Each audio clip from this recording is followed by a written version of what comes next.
ಹೋಗಿ ಇವಾಗ ರಿಸರ್ಚ್ ಮಾಡ್ತಿದ್ದಾರೆ. ಸೊ ಅಂದ್ರೆ ಮಧುರ ಅನ್ನೋದು ಆ ಕಾಲದಲ್ಲಿ ಇತ್ತು. ಸೊ ಏನಕ್ಕೆ ಅಂತಂದ್ರೆ ಅವಾಗ್ಲಿಂದನೇ ಸ್ಟಾರ್ಟ್ ಆಗಿದೆ. ಕೃತಯುಗ, ತ್ರೇತಾಯುಗ, ದ್ವಾಪರ ಯುಗ, ಕಲಿಯುಗ.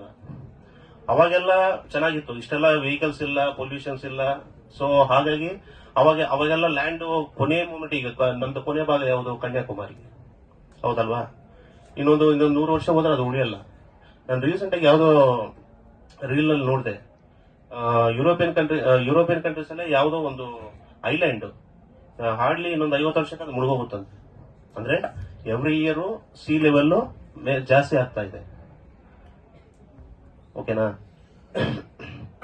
ಹಾಗಾಗಿ ಸೊ ನಾವೆಲ್ಲ ಏನ್ ಮಾಡ್ಬೇಕು, ಅದ್ರ ತಕ್ಕಂಗೆನೆ ನಾವು ಎಂಟೈರ್ ನಾವು ಎಲ್ಲ ಈಗ ಸೊಸೈಟಿಗಂತೂ ಹೇಳಕ್ಕಾಗಲ್ಲ, ನಾವೇನ್ ಮಾಡ್ತೀವಿ ಅನ್ನೋದು ಮ್ಯಾಟ್ರು. ಸೊ ಏನೇನ್ ಮಾಡ್ಬೇಕು ಅಂತಂದ್ರೆ, ಏನಾದ್ರೂ ಪಬ್ಲಿಕ್ ಹೇಳ್ಬೇಕು ಅಂದ್ರೆ ನಾನು ಹೇಳಿದ್ನಲ್ಲ, ಅಷ್ಟೊಂದು ಕಂಟ್ರೋಲ್ ಮಾಡಿ. ಮನೆ ಮುಂದೆ ಒಂದೊಂದು ಗಿಡ ನೆಡಿ, ಗಿಡ ಕಟ್ ಮಾಡೋದು ಬಿಡಿ. ವೆಹಿಕಲ್ಸ್ ನ, ಎಲೆಕ್ಟ್ರಿಕ್ ವೆಹಿಕಲ್ಸ್ ನ ಯೂಸ್ ಮಾಡಿ. ಈ ಪೆಟ್ರೋಲ್ ಮತ್ತೆ ಡೀಸೆಲ್ ವೆಹಿಕಲ್ ಯೂಸ್ ಮಾಡ್ತೀನಿ ಅಂದ್ರೆ ಎಮಿಷನ್ ಟೆಸ್ಟ್ ಕಂಪಲ್ಸರಿ ಮಾಡ್ಕೊಳ್ಳಿ. ಪೊಲ್ಯೂಷನ್ ಆಮೇಲೆ ಕಂಟ್ರೋಲ್ ಮಾಡೋದನ್ನ ಅವಾಯ್ಡ್ ಮಾಡಿ.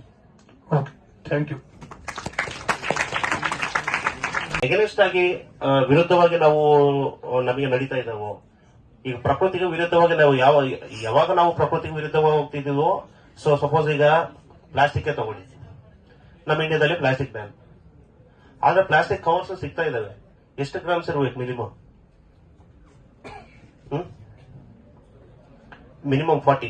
ಹೇಳ್ಬೇಕು ಅಂದ್ರೆ ನಾನು ಹೇಳಿದ್ನಲ್ಲ, ಅಷ್ಟೊಂದು ಕಂಟ್ರೋಲ್ ಮಾಡಿ. ಮನೆ ಮುಂದೆ ಒಂದೊಂದು ಗಿಡ ನೆಡಿ, ಗಿಡ ಕಟ್ ಮಾಡೋದು ಬಿಡಿ. ವೆಹಿಕಲ್ಸ್ ನ, ಎಲೆಕ್ಟ್ರಿಕ್ ವೆಹಿಕಲ್ಸ್ ನ ಯೂಸ್ ಮಾಡಿ. ಈ ಪೆಟ್ರೋಲ್ ಮತ್ತೆ ಡೀಸೆಲ್ ವೆಹಿಕಲ್ ಯೂಸ್ ಮಾಡ್ತೀನಿ ಅಂದ್ರೆ ಎಮಿಷನ್ ಟೆಸ್ಟ್ ಕಂಪಲ್ಸರಿ ಮಾಡ್ಕೊಳ್ಳಿ. ಪೊಲ್ಯೂಷನ್ ಆಮೇಲೆ ಕಂಟ್ರೋಲ್ ಮಾಡೋದನ್ನ ಅವಾಯ್ಡ್ ಮಾಡಿ. Okay, thank you. Stratosphere, mesosphere, ionosphere ಈ ತರ ಇದೆಯಲ್ಲ, ಯಾವ ಸ್ಫಿಯರ್ ಅಲ್ಲಿ ನಮ್ಮ ಓಝೋನ್ ಲೇಯರ್ ಬರೋದು? ಇವೆಲ್ಲ ನಾನು ಗಮನಿಸಿದ್ದೀನಿ. ಈಗಾಗಲ್ಲ ಕ್ಯಾಮ್ರಾಗಳಲ್ಲಿ ಕ್ಯಾಪ್ಚರ್ ಆಗುತ್ತೆ. ನೀವೇನು ಟ್ರಿಬಲ್ ಚಾನ್ಸಸ್ ಇರುತ್ತೆ, ಹೇಗೆ ಗವರ್ಮೆಂಟ್ ಕೆಲಸಗಳು ಬರೋ ಚಾನ್ಸಸ್ ಇರುತ್ತೆ. ಯಾವ ಟೈಮ್ ಹೇಗೆ ಅಂತ ಹೇಳಕ್ಕಾಗಲ್ಲ. ಯಾವ್ದಕ್ಕೂ ಅಪ್ಲೈ ಮಾಡ್ತೀರಿ, ಇಮಿಡಿಯೇಟ್ ನಿಮ್ಗೆ ಅಪಾಯಿಂಟ್ಮೆಂಟ್ ಲೆಟರ್ ಬರೋ ಚಾನ್ಸಸ್ ಬರುತ್ತೆ. ಇಂಟರ್ವ್ಯೂ ಅಟೆಂಡ್ ಮಾಡಿದ್ದಾದ್ಮೇಲೆ ಒಂದು ಸಣ್ಣ ಕೇಸ್ ಇತ್ತು ಅಂದ್ರೆ ನಿಂತೋಯ್ತು ಕೇಸ್. ಅದು ನಿಮ್ಗೆ ಹೋಗಬೇಡಿ. ಏನು ದಯವಿಟ್ಟು ಟ್ರಾಫಿಕ್ ವೈಲೇಷನ್ ಕಮ್ಮಿ ಮಾಡಿ.